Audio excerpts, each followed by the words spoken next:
안녕하세요. 오늘도 사연 살롱을 찾아주셔서 감사합니다. 저는 올해 가을에 결혼을 준비하다 파혼한 30대 중반 여성입니다. 연애 기간은 3년 조금 넘었었고 결혼 준비를 하기 시작한 건 한 달이 조금 지나서 예비 시아버님의 말도 안 되는 요구에 파혼을 결심했어요. 왜 흔히 연애랑 결혼은 다르다고 하잖아요. 그런데 그게 정말이더라고요. 그리고 제가 결혼하려고 했던 남자친구보다 3살이 더 많았는데 살다 늙은 여자 취급은 그때가 처음이었어요. 제가 남편을 좋아해서 쫓아다녔으면 말을 안 하겠는데 저를 좋다고 쫓아다닌 건 저보다 어린 남자친구였거든요. 그렇다고 제가 나이가 많았던 것도 아니었어요. 처음 남자친구한테 고백을 받았을 때 제 나이가 33이었는데 그냥 평범한 30대 초반 미혼 여성이었어요. 그러니 제가 좋다고 하던 그 남자는 당시 30이었는데 제가 나이가 더 많긴 했지만 우리 둘 다 30대 초반이었던 거죠. 그래서 제 스스로 나이에 대한 콤플렉스 같은 건 없었는데 남자친구 아버님은 그게 아니었나 보더라고요. 참고로 예비시댁에는 어머니가 안 계셨어요. 부모님이 이혼을 했다고 들었는데 워낙에 남자친구가 어릴 때 헤어지고 한 번도 못 만나서 어머니 얼굴도 기억이 나지 않는다고 했어요. 그리고 그런 엄마 역할을 대신하던 누나가 있었는데 누나도 시집을 가면서 집과는 멀어졌다고 하더라고요. 남자친구는 그 부분을 굉장히 서운하게 느끼고 있었어요. 오죽하면 부모인 아버지보다도 누나한테 의지를 많이 했다고 했는데 누나가 시집을 간 후로 집에도 잘 오지 않고 집에 신경을 쓰지 않으니 아, 여자는 결혼하면 남의 식구가 되는구나 생각했답니다. 그 뒤 예비시댁엔 남자 셋만 살았어요. 남자친구한테는 1살 어린 남동생도 있었거든요. 그런데 자기 밥벌이는커녕 남자친구한테 용돈을 받고 있었는데 설상가상으로 시아버님도 마찬가지였어요. 직업이라고 따로 있는 게 아니고 일용직 노동자셨는데 몸이 워낙 약하셔서 병원을 친구 집 마실 가듯 하셨거든요. 그러니까 하루 일하고 오시면 일주일은 끙끙거리시면서 병원에 다니고 알아 누워 계신다고 했는데 그럴 바에는 그냥 일을 하지 않는 게 나을 것 같더라고요. 들어보니 버는 일당보다 병원비로 나가는 돈이 더 많은 것 같아서요. 그러니 장남인 남자친구가 그 집의 실질적인 가장이었고 이런 말 참 조심스럽지만 아버님도 남동생도 남자친구를 쉽게 놓아줄 것 같지가 않았어요. 그래서인지 여자친구가 3살 연상이라는 사실을 알고는 그 집 식구들이 반발이 심했다고 했는데 특히 아버님이 네가 뭐가 아쉬워서 늙은 여자를 만나? 너는 그렇게 여자가 없냐? 라고까지 했다더라고요. 그리고 머리에 총 맞지 않은 이상 그런 말을 여자친구한테 전달할 정도로 남자친구가 눈치가 없는 사람은 아니었는데 그래서 저는 그런 줄도 모르고 결혼 준비까지 했던 거예요. 지금 생각해도 너무 불쾌하고 어이가 없는데 제가 46이나 된 것도 아니고 36에 늙은 여자라는 말을 듣다니 진짜 기분이 나빴어요. 그런데 더 기가 막힌 건 뭐였는지 아세요? 왜 늙은 여자를 만나냐고 헤어지라고 했던 그 문제의 아버님이 제가 당신 아들보다 더 넓고 저희 아빠 명이긴 했어도 버젓한 집이 있다는 사실에 좋아했다는 거예요. 저는 식구들과 함께 살던 남자친구와 다르게 오피스텔에서 혼자 살고 있었어요. 말이 오피스텔이지 주상복합 단지 안에 있어 아파트들과 섞여 있는 똑같은 구조의 집이었는데 방 3개, 화장실 2개에 주방과 거실이 따로 분리되어 있는 아파트 구조였어요. 게다가 제가 연애하기 전에는 집에 있는 걸 좋아하는 집순이라 이것저것 집에 설치해 놓은 것이 많아 남자친구와도 저희 집에서 데이트를 자주 했는데 그럴 때면 어쩐지 신혼부부라도 된 것 같은 기분이 들더라고요.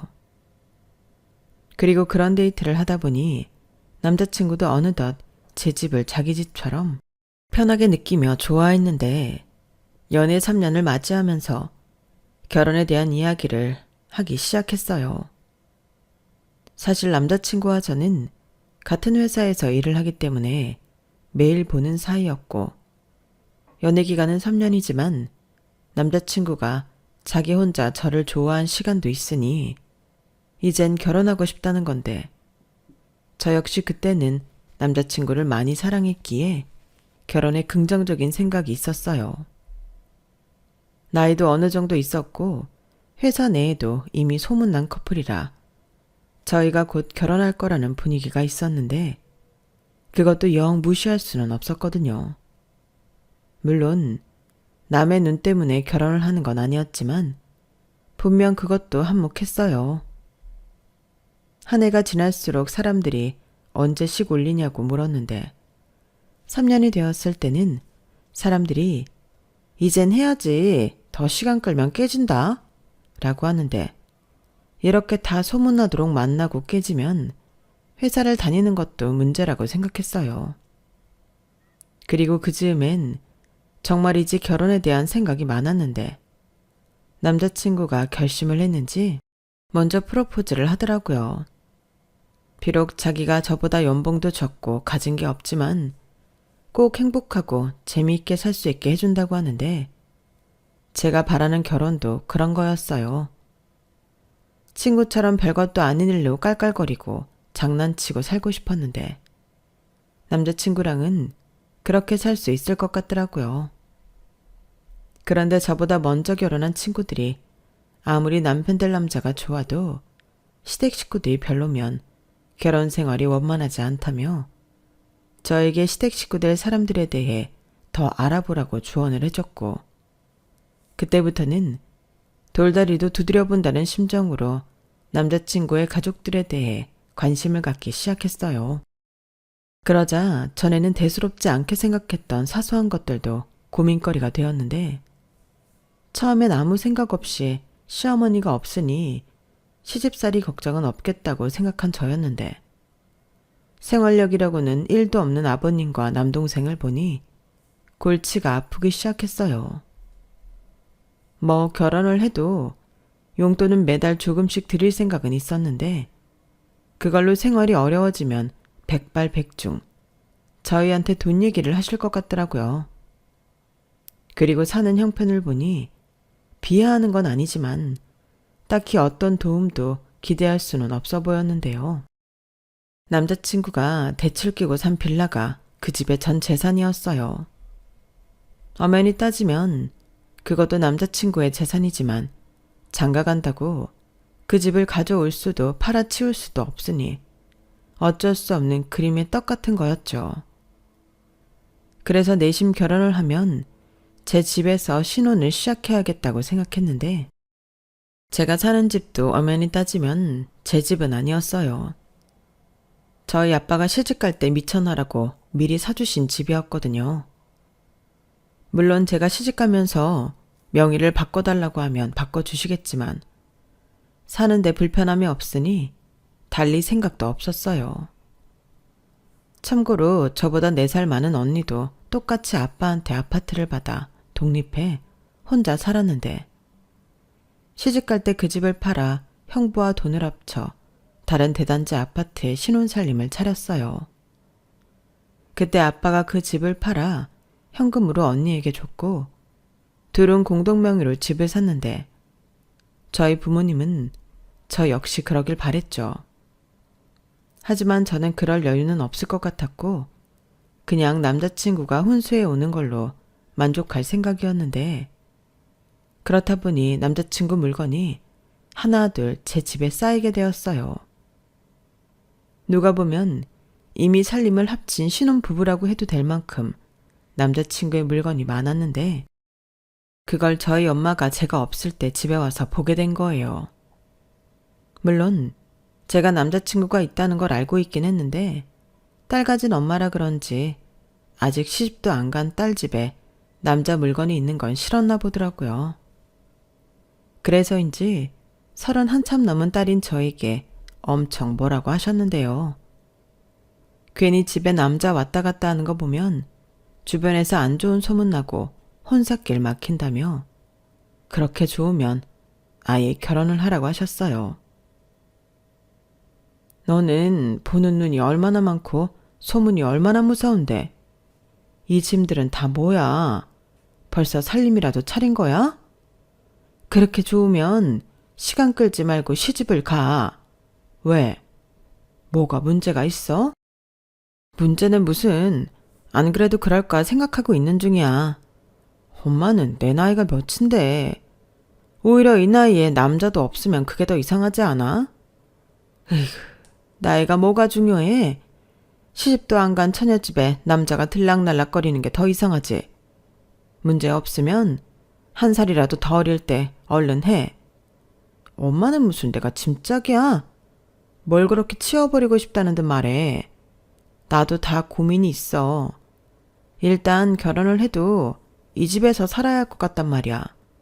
아빠한테 시집 간다고 나 명의 돌려달라고 하면 돌려주겠지? 아니, 네가 만난다는 사람은 도대체 뭐하는 사람인데 맨몸으로 장가를 와? 집집마다 사정이 있는 거잖아. 내 남자친구가 착해서 그래. 엄마 없이 자랐는데 아버지도 몸이 약해서. 엄마가 전에도 말했지? 효자랑은 결혼하는 거 아니라고.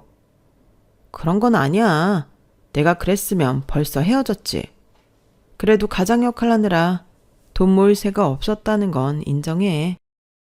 그리고 결혼하면 이 집의 혼수는 남자친구가 해올 거야.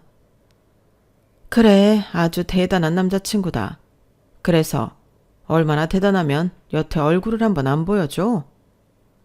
그야 그 사람 불편할까봐 그랬지. 근데 이젠 결혼할 거니까 조만간 인사 갈 거야. 내가 어련히 때가 되면 보여줄까? 그걸 못 기다려? 못 기다려.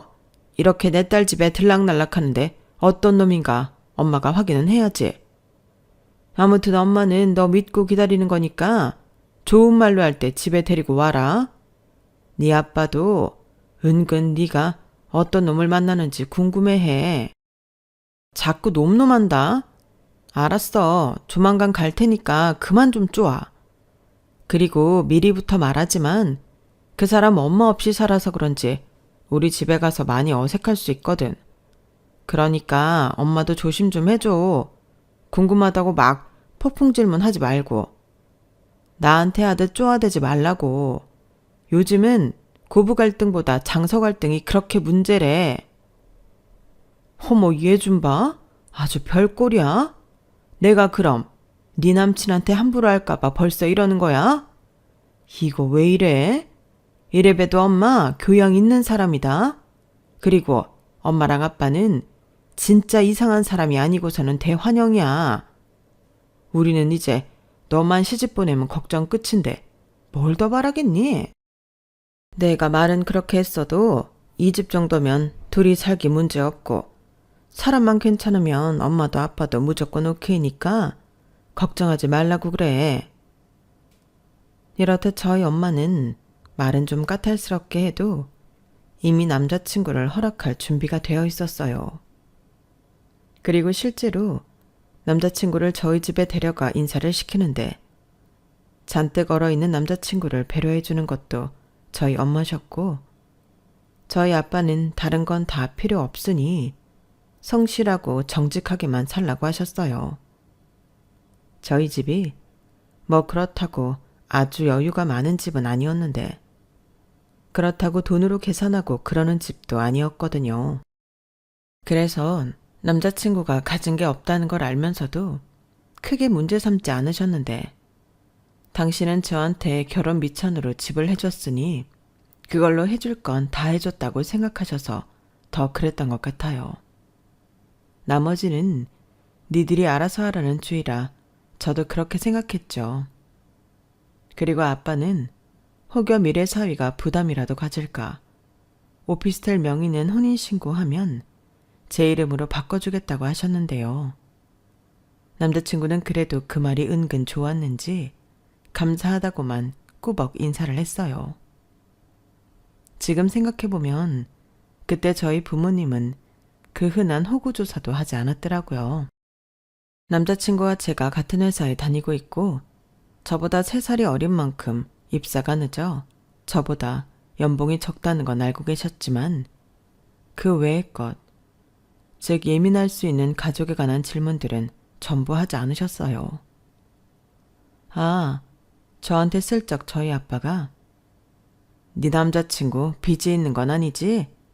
보증서거나 주식 같은 거 좋아하는지 꼭 확인해라. 라고만 하셨는데 제가 알기론 빚은 살고 있는 빌라 대출금만 있었고 주식은커녕 로또도 사지 않는 사람이라 그 부분에서는 안심해도 된다고 미리 말씀드리긴 했었죠. 그러자 저희 아빠가 그럼 됐다고 아주 흔쾌히 남자친구와 허락을 해주셨는데요. 정말 어이없는 문제가 발생했어요.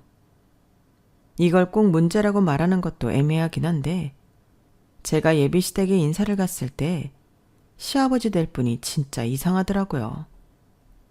분명 가진 거 없는 집이라는 건 제가 다 알고 있는데 그렇게 저를 위아래로 훑으며 저희 부모님 호구조사부터 제 연봉까지 무슨 질문 리스트라도 뽑아놓은 양 정신없이 물으셨어요. 부모님은 다 살아있는지, 부모님 직업은 뭔지, 외동인지 다른 형제가 있는지 등 호구조사도 이런 호구조사가 없었는데요. 제가 대답하지 못할 질문은 하나도 없었어요. 게다가 이미 알고 있는 듯 제가 사는 집이 시세가 얼마인지 물어보셨는데 그때는 저도 멈칫해서 순순하게 이야기하면 안 될 것 같은 느낌이 탁 하고 왔어요. 그래서 그건 제 명의가 아니고 저희 아버지 명이라서요. 시세는 한 3억 정도 하는 것 같은데 저랑은 상관없어요. 제 돈이 아니니까요. 라고 말을 했는데 남자친구가 저를 놀란 눈으로 쳐다보더라고요. 하지만 자기도 이내 제가 왜 그런지 알겠다며 그땐 자기가 나서서 수습하려 했어요. 아버지, 그만하세요. 혜영이 놀래요. 뭘 그런 것까지 모르시고. 왜? 이제 결혼하면 한 식구인데 궁금하잖아. 근데 그럼 그 집은 나중에 아버지가 도로 가져가나? 에이, 줬다 뺏는 건 아무리 부녀지간이라도 아닌데. 나중에 주시겠지? 글쎄요. 이왕이면 시집갈 때 주면 더 좋고 어디 한번 물어나 봐. 내가 아버지면 딸 자식 시집 보낼 때 시원하게 줄 텐데. 그짝 아버지도 아마 그 생각일 수도 있어. 우와, 그럼 우리 형수는 취집 올 때 집을 해오는 건데? 형 능력 있다. 그럼 네 형이 날 닮아서 능력 있지. 그리고 여자가 나이가 많으면 원래 좀 더 해오고 그러는 거야. 그렇다고 내 말 오해하지 말고. 지금 보니 동안이네. 저는 저걸 농담이라고 하는 건지 웃지도 못하고 표정 관리가 어려웠어요. 그래서 슬쩍 남자친구를 쳐다봤는데 가운데서 미안해 죽겠다는 얼굴을 하고 있더라고요. 그리고 그 집을 나오자마자 남자친구가 진짜 미안해. 많이 불편했지? 우리 아버지는 초면에 왜 그런 말을 해가지고 내가 대신 사과할게. 라고 하는데 아휴, 이 남자는 도대체 무슨 죄인지 빨리 결혼해서 남자친구를 저 집구석에서 빼내오고 싶었어요. 저는 그때까지는 결혼하면 우리끼리 사는 거니 정말로 그렇게 되는 줄 알았거든요. 시댁도 친정도 그냥 할 도리만 하고 용돈 정도 챙겨드리면 된다고 생각했는데 제가 그때 뭘 몰라도 한참 몰랐어요. 거기에 저는 작정하고 시집살이를 시킬 시어머니도 없으니 시아버지 정도는 제 손에서 어떻게든 해결할 수 있다고 믿었는데 그게 제 생각과는 많이 다르더라고요. 처음엔 그냥 며느리가 생긴다는 것에 들떠서 저에게 연락하는 줄로만 알았는데 지금 생각하면 그 아저씨는 당신 아들에 이어 새로운 돈주머니가 생겼다고 좋아했던 것 같아요. 사람이 그렇게나 최악일 수가 있다니. 저는 당시 설마 하며 믿기 싫은 현실을 외면했는데 그 와중에도 남자친구와는 사이가 여전히 좋았어요. 그리고 제 안에 어떤 마음인지 모르지만 내가 이 남자를 행복하게 해줘야 한다는 사명감까지 갖게 되었는데 그렇게 시간이 흘러 상견례 날이 되었죠. 솔직히 날이 날이니만큼 조금은 불안했어요. 제가 워낙 초면에서 별로인 인상을 받았기 때문에 예비 시아버지가 저희 부모님에게 실수라도 한번 하지 않을까 긴장하게 되었는데 저희 아빠가 먼저 좋은 날이니 좋은 술을 마시자고 술을 권하는 바람에 제 마음은 더 두근거렸어요. 그런데 다행히 몸이 별로 좋지 않은 예비 시아버님이 당신은 먹는 약이 있어 술을 자제해야 한다며 사양하셨고 저희 아빠는 그럼 그렇게 하시라고 하면서 다행히 큰 문제 없이 상견례 자리가 끝났는데요. 딱 보니 예비 시아버님도 긴장을 많이 하고 오셨더라고요.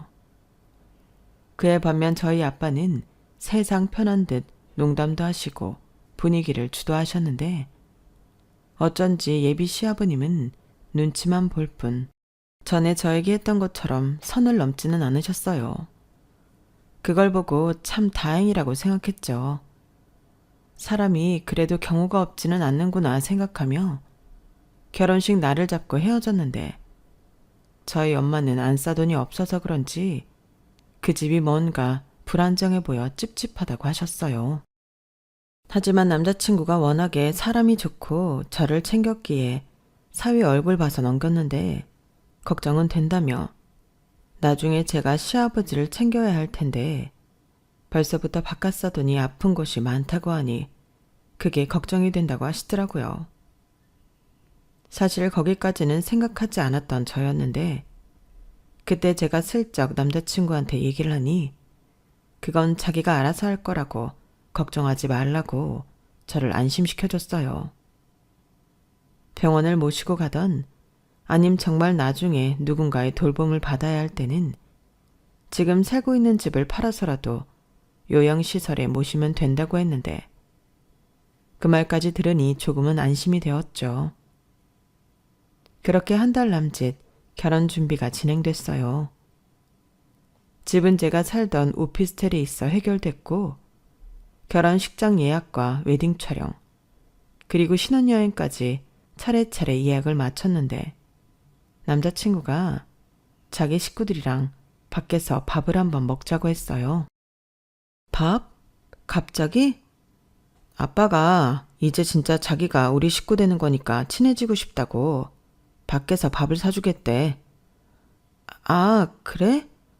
그렇게까지 안 하셔도 되는데 그래도 호의를 베푸시는 거니까 기쁜 마음으로 가야겠지? 그래, 그러자. 나는 솔직히 좀 의외라 놀랐어.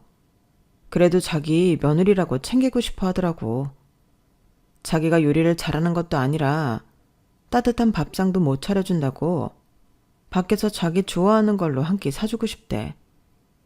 자기 밥 사주려고 나가서 일도 하고 왔나 봐. 정말?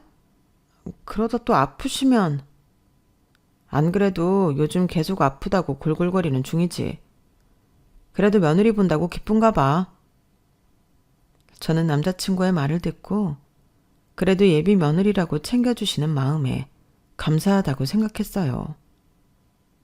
그래서 약속된 날짜에 맞춰 작은 선물로 아버님 드실 영양제를 사들고 참석했는데 제 손에 비싼 영양제가 들려있는 걸 보고 예비 시아버님이 아이처럼 활짝 웃으셨어요.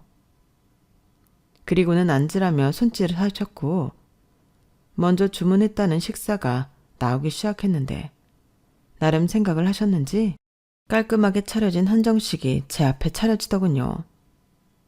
그때 분위기가 참 화기애애하게 좋았어요. 정말이지 한 식구가 된 것처럼 예비 도련님까지 참석해 이야기를 주고받는데 그땐 정말 제가 이 사람들과 가족이 된다는 것이 실감났죠. 하지만 좋은 것도 그때뿐이었어요.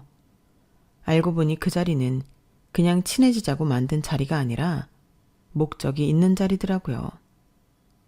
그리고 이윽고 분위기가 무르익어가니 예비 시아버님이 그러셨는데요.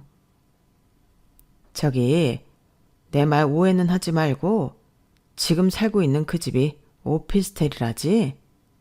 네, 내가 한때는 건축도 하고 부동산 일도 조금 했어서 잘 아는데 오피스텔이 살 때는 좋아도 팔 때가 영 나빠. 내가 이 녀석한테 주소를 듣고 좀 찾아봤는데 얼른 팔아치우는 게 좋겠더라고. 아, 근데 그건 제 명의가 아니라서요. 그래, 그거야 내가 알지. 전에도 그렇게 말했잖아. 근데 신혼집으로 쓸 요량이면 집에다 말을 해서 팔자고 해. 그래도 이제 와서 어떻게 그래요? 저희 그 집에 들어갈 생각으로 집도 안 구했는데. 무슨 걱정이야? 우리 집이 있는데. 당분간 우리 집에 있으면서 차근차근 집 구하면 되지. 그리고 아버지가 그 오피스텔 팔면 우리 지금 사는 빌라도 팔아서 조금 더 큰 집을 사는 게 어때? 이왕이면 우리도 같이 살게. 네? 그게 무슨... 아버지, 조용히 좀 해. 아버지가 다 생각이 있어서 그래. 그리고 이놈아, 너는 장가가면서 우리 생각은 안 하냐? 너 없이 막둥이랑 내가 어떻게 사냐? 그야 제가 생활비 드릴 거예요. 그리고 그런 얘기는 저랑 먼저 해야죠. 여기서 그런 얘기를 하시면 어떡해요? 어떡하긴 뭘 어떡해? 말 나온 김에 여기서 결정을 보면 되지. 내가 너한테 얘기를 하면 네가 이런 자리를 만들기나 하겠니? 아무리 생각해도 이게 최선이야. 아는지 모르겠는데 내가 몸이 별로 안 좋아서 병원도 자주 가야 하고 며느리 수발도 좀 받아야 하는데 그러려면 같이 사는 게 편하지. 안 그래? 저는 저를 보고 배시시 웃는 그 얼굴에 진심으로 소름이 끼쳤어요. 그러니까 이 얘기를 하려고 저를 만나자고 한 건데 저는 단박에 그건 싫다고 거절했죠. 시아버지 수발 들려고 결혼하는 여자는 없잖아요. 그러자 예비 시아버님은 표정 관리가 안 되는 듯 언짢은 얼굴로 저를 쳐다보셨고 화기애애했던 자리는 삽시간 긴장감이 맴돌았는데 여기서 밀리면 끝이라는 생각이 제 머릿속에 가득했어요. 그리고 자기의 제안이 거절당하자 기분이 많이 상했는지 예비 시아버님은 이젠 대놓고 막말을 쏟기 시작했는데 저의 결혼은 그때 깨진 거나 다름없게 되었어요. 글쎄 이 아저씨가 저에게 젊은 서방을 얻으려면 부모인 자기한테 정성을 보여야 한다고 말도 안 되는 소리를 하더라고요. 저는 순간 제 귀를 의심했는데 무슨 자기네가 대단한 양보라도 하는 것처럼 제 나이를 들먹이더라고요. 아니 이봐, 자네도 참 염치가 없네. 여자 나이 1살 많은 것도 남자 집 입장에서는 될까 말까야. 근데 무려 3살이나 나이도 많으면서 이렇게 생각도 하지 않고 싫다는 말이 바로 나오나? 싫은 건 싫은 거죠. 그리고 제가 경훈 씨보다 3살 많은 건 맞지만 그렇다고 아버님 말씀처럼 제가 뭘 부담해야 한다고 생각하진 않아요. 제가 시집가는 게 경훈 씨랑 행복하게 살려고 하는 거지 아버님 수발 들려고 하는 게 아니잖아요. 거참 말 진짜 싸가지 없게 한다. 우리 아들이랑 행복하게 살려면 그 부모를 잘 복양할 생각을 해야지. 어떻게 그렇게 이기적이야? 자네는 내 아들보다 누나면서 생각이 그렇게 짧아서 어쩌나? 저는 그 아저씨 말에 충격받고 더는 가만히 있을 수 없었어요. 그래서 이렇게는 결혼 못한다고 자리에서 일어났고 제 말에 더 기가 막힌다며 그 아저씨는 호통까지 치셨는데 나중에는 식사값도 저더러 내고 가라고 하더라고요. 그래서 보란듯이 제 밥값만 계산하고 나와버렸어요.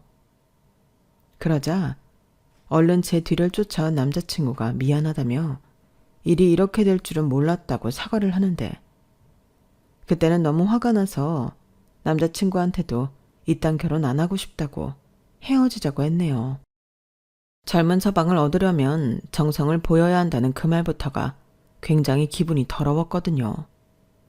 그리고 어떻게 제 연락처를 알았는지 그 아저씨는 다음날 전화해서 어른한테 그렇게 하는 법이 어딨냐고 또 선을 넘으셨는데 이젠 제가 괘씸하다며 자기도 저 같은 며느리는 볼 생각이 없다고 하더라고요.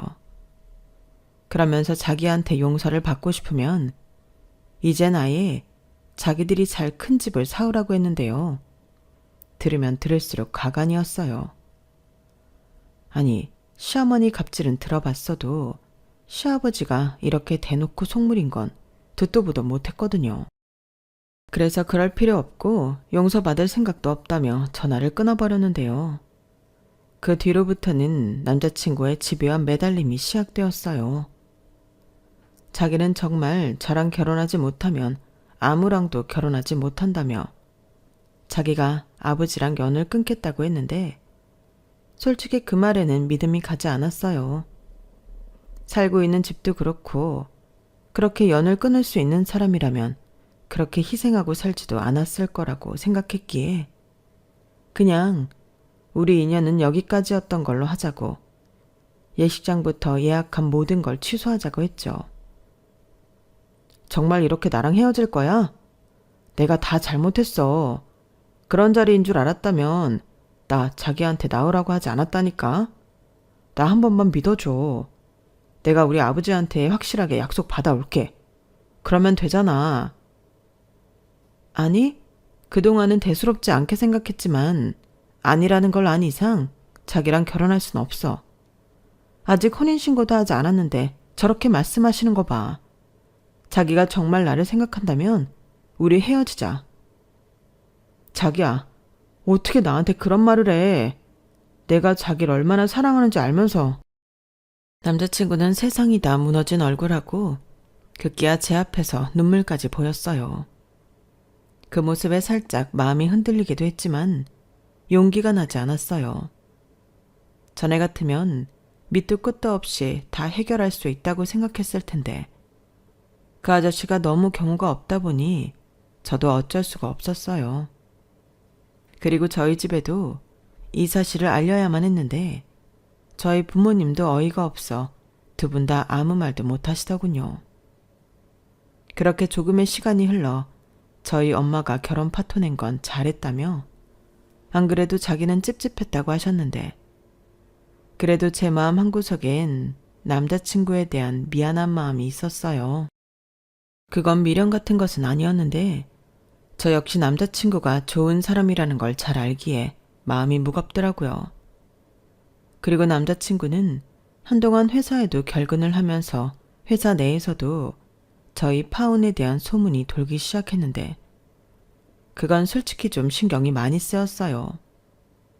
이래서 사내 연애가 나쁘다는 거구나 뼈저리게 느끼며 시아버지가 될 뻔했던 그 아저씨를 원망했는데 무슨 저런 부모가 다 있을까 너무 화가 나더라고요. 그리고 그 아저씨는 무슨 생각인지 그 후로도 저에게 전화를 여러 번 하셨는데 저는 받지 않았죠. 나중엔 차단까지 했는데 모르는 번호로 계속 전화가 걸려오는 걸 봐서는 그 아저씨 같아서 받지도 않았어요. 어차피 업무적인 연락이라면 다른 루트로 올 것이기 때문에 제 개인 핸드폰은 무시할 수 있었거든요. 그렇게 일주일이 지나고 남자친구가 병가를 냈다는 걸 알게 됐는데 신경 쓰지 않으려 했지만 신경은 쓰였어요. 정말 몸이 안 좋은 건지 아니면 무슨 일이 있는 건지 전화를 걸까 말까 주저주저 했는데 제가 다시 전화를 하면 일이 더 꼬일 것 같아 저는 애써 제 마음을 무시해버렸어요. 그리고 며칠 뒤 남자친구가 사직서를 냈다는 사실이 들려왔는데 그때는 살짝 쇼크가 왔어요. 설마 그렇게까지 할 줄은 몰랐는데 같은 회사에서 제 얼굴을 보는 게 많이 힘들었나 보더라고요. 게다가 결혼식장이며 이것저것 계약 위약금도 제가 내려고 했지만 이미 다 처리가 되어 있었는데 그때 마음에 빚이 생긴 듯 굉장히 불편했죠. 그래서 남자친구 계좌에 위약금을 전액 입금했어요. 제가 파혼하자고 해서 이렇게 된 거니 제가 지불하는 게 맞다고 문자를 보냈죠. 그러자 곧장 전화가 걸려왔고 저는 받지 않으려 하다 제대로 끝맺음은 하는 게 예인 것 같아 전화를 받았는데 남자친구 목소리가 많이 안 좋더군요. 왜 돈을 보내고 그래? 달라고 하지도 않았는데. 그래도 어떻게 그래? 나 때문에 나온 위약금인데 내가 해결하는 게 맞지. 아니야. 원인 제공은 우리 쪽에 있잖아. 내가 다시 입금할게. 됐어. 이래야 내 마음이 편해서 그래.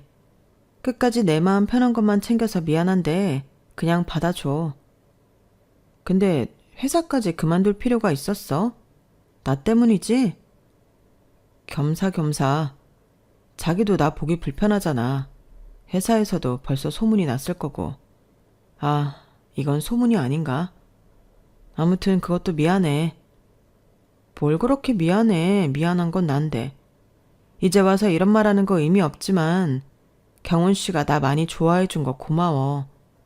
그리고 내 마음도 진심이었어. 다만 내가 그릇이 그렇게 넓지는 못해서. 더 얘기 안 해도 돼. 이미 다 알아. 그리고 좋은 사람 만나서 행복하라는 말은 차마 하고 싶진 않다. 그래도 잘 살길 바래. 진심이야. 고마워. 경훈 씨도 나 말고 진짜 좋은 여자 만나서 행복했으면 좋겠어. 나도 진심이야. 저는 전화를 끊고 한참 동안 소리 없이 울었어요. 무슨 로미오와 줄리엣도 아닌데 미안하고 애틋해서 눈물이 멈추지 않더라고요. 그리고 며칠 뒤 진짜 어이없는 일도 또 일어났는데요. 글쎄 회사로 그 문제의 아저씨가 저를 찾아왔더라고요. 소식을 듣고 놀라서 나가보니 어디서 술을 먹고 온 듯 소리소리를 지르고 있었는데 제가 자기 아들을 가지고 놀았다며 개망신을 주겠다고 눈을 까디집고 저에게로 달려왔어요. 너 잘 만났다. 네가 나 때문에 결혼 깬다고 했다며? 그럼 늙은 주제에 젊은 내 아들을 날로 가르치려고 했어? 늙은 네가 우리한테 어필할 게 돈밖에 더 있냐? 내가 지참금을 가지고 오라고 한 것도 아니고 그냥 넓은 집에서 같이 살게 집이나 해오라는 건데 그게 그렇게 어려운 일이냐? 내가 늙은 너 때문에 내 아들이랑 의절하게 생겼어. 아니, 지금 술 드시고 여기까지 와서 무슨 횡포세요? 의절이요? 절연이겠죠. 그리고 그게 왜 저 때문이에요? 아저씨 때문이지. 아들 등에 빨대 꽂고 사시더니 며느리 등에도 빨대 꽂으려 하셨잖아요. 그래놓고 늙었으니 돈으로 어필을 하라고요? 이게 지금 무슨 개소리예요? 개소리? 개소리는 네가 하는 소리지. 너는 우리한테 쓰는 돈이 그렇게 아깝냐? 네, 아까워요. 아저씨 아들한테 쓰는 돈은 안 아까워도 아저씨한테 쓰는 돈은 100%다 아깝죠. 아저씨, 그러시면 아저씨 아들 평생 장가 못 가요. 무슨 부모가 자식 인생을 도와주진 못할 망정 말아먹어요. 부끄러운 줄 아세요. 제가 웬만하면 진짜 아저씨 아들 그 집구석에서 구해오고 싶은데 겨우 참는 거예요. 아저씨가 이럴 것 같아서요. 뭐야? 내가 어디가 어때서? 그걸 지금 몰라서 묻는 거예요? 잘 됐네요. 여기 사람들 많으니까 아무나 붙잡고 물어보세요. 혼인신고도 안 한 예비 며느리한테 시댁 식구들이랑 같이 살 집 사오라는 게 정상인 건지. 그리고 아저씨 아들 33, 제 나이 36인데 제가 늙어서 돈으로 정성을 보여야 한다는 것도 정상적인 사고인지 빨리 물어보세요. 저는 이성을 잃고 많은 사람들이 보고 있다는 것도 잊은 채 소리치며 말했어요. 남자친구에 대한 미안한 마음도 가시기 전에 이 문제의 아저씨가 와서 사람 마음을 뒤집어 놓으니 저도 화가 나서 참지 않았죠. 그리고 이 아저씨도 제가 당황하거나 주눅들지 않고 오히려 큰 소리로 맞서니 이게 아니라는 듯 놀란 눈치였는데 제가 다른 사람들까지 개입시키려 하니 주춤하는 듯 했어요. 그래서 이 기세를 몰아 다시 한번 회사에 찾아와 횡포를 부리면 경찰에 신고해서 개망신은 내가 줄 거라고 몰아붙였는데, 그러자 민망한 듯 헛기침을 몇 번 하고는 대뜸 네가 그러니까 그 나이 먹도록 시집을 못 간 거야. 너는 내가 보니 기가 세서 시집가긴 클렀다. 평생 그렇게 혼자 살아. 라며 악담을 했는데 저도 뒤질세라 남이 사 신경 끄세요. 제가 어떻게 살든 아저씨랑 무슨 상관이에요. 그럴 시간 있으면 제발 아저씨 자식들 걱정이나 하세요. 라고 말했죠. 그리고 그 즈음부터는 사람들도 그 아저씨를 이상하게 쳐다보기 시작했는데, 그때였어요. 마침 제가 그날은 아빠와 만나서 본가에 가기로 했는데 우연히 저를 본 아빠가 달려오시더라고요. 그런데 손에 무언가 들려 있었는데 저희 아빠 손에는 소금이 들려 있었어요. 나중에 그 소금은 어디서 났냐고 물어봤었는데 편의점에서 샀다고 하시더라고요. 아무튼 그렇게 소금까지 사서는 사돈이 될 뻔한 그 아저씨를 향해 거침없이 뿌리셨는데 정말 진풍경이 따로 없었죠. 그리고 소금 차례를 맞은 그 아저씨는 저희 아빠까지 나타날지는 몰랐다는 듯 많이 당황했는데, 왜 약한 사람한테는 강하고 강한 사람한테는 약한 사람 있잖아요. 그 아저씨가 딱 그런 사람이더라고요. 저희 아빠가 화가 나서 너 이놈, 지금 감히 내 딸한테 무슨 짓이야? 라고 달려오니 그 아저씨는 놀라서 뒷걸음질 쳤어요. 그리고는 이젠 정말 창피함을 느꼈는지 어쩔 줄을 몰라 했는데, 그래도 자존심은 있다고 애비나 딸년이나 험악하긴 똑같네. 당신들 그렇게 살지 마. 라고 말하고 도망치듯 주랭랑을 쳤는데 진짜 왜 저렇게 사나. 그 뒷모습이 한심해 보였어요.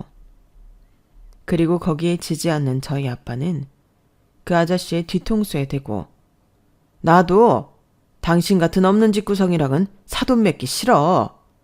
어디서 감히 내 딸한테 다시 나타나면 그땐 내 손에 죽는다. 라고 소리쳤는데, 참, 덕분에 저는 아주 유명인사가 됐죠. 그래서 겸사겸사 일주일 정도 휴가를 쓰면서 머리를 식혔는데 생각이라는 게 마음처럼 멈춰지진 않더라고요. 사람이 얼마나 몰상식하면 술을 먹고 그렇게 나타나 횡포를 부릴 수가 있는 건지, 저런 인간을 아버지라고 외면하지도 못하고 사는 그 사람이 참 불쌍했는데요. 부디 나중에라도 정말 좋은 인연을 만나 행복했으면 좋겠다는 생각을 했습니다.